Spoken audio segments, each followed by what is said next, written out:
ከአካባቢው ተሰወረ። መስኪኗ ኤሊ ግን መፍጠን ባለመቻሏ የማሳው ጌታ ደረሰባትና ሌባ እያለ ቀጣት። ዝንጀሮው ግን ከሩቅ ሆኖ ጓደኛው ስትመታ እያየ ምነው እንደኔ በፈጠንሽ እያለ ያፌዝባት ነበረ። ከጥቂት ቀናት በኋላ ዝንጀሮው እንደገና ራበው። ወደ ኤሊዋ መጣና ጓደኛዬ ኤሊ ነይ እስቲ ምግብ ፍለጋ እንሂድ፣ በጣም ርቦኛል አላት። ኤሊዋ የት ነው የምንሄደው ብላ ጠየቀችው። ከዛም ዝንጀሮ ቀለል አድርጎ የሆነ ሰው ማሳ አናጣም ይላታል። ኤሊዋ ግን በበቆሎ ማሳ ውስጥ የደረሰባት ዱላ ገና አልተረሳትም ነበር። አይ ጓደኛዬ ዝንጀሮ፣ እኔ ያ የጌታው ዱላ ህመም ገና አልለቀቀኝም፣ እያመመኝ ነው። ደግሞ የሰው ማሳ መስረቅ ተገቢ አይደለም።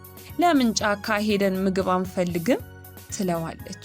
ዝንጀሮ ካለበት ተነስቶ ምግብ ወዳለበት ጫካ መሄዱን ስላልፈለገ እኔ እዛ ድረስ መሄድ አልፈልግም፣ እዚሁ ቅርብ ያለ ማሳ ውስጥ ገብቼ ምግብ መብላት ፈልጋለሁ። እንደውም ካልፈለግሽ ብቻዬን ሄዳለሁ ይላታል።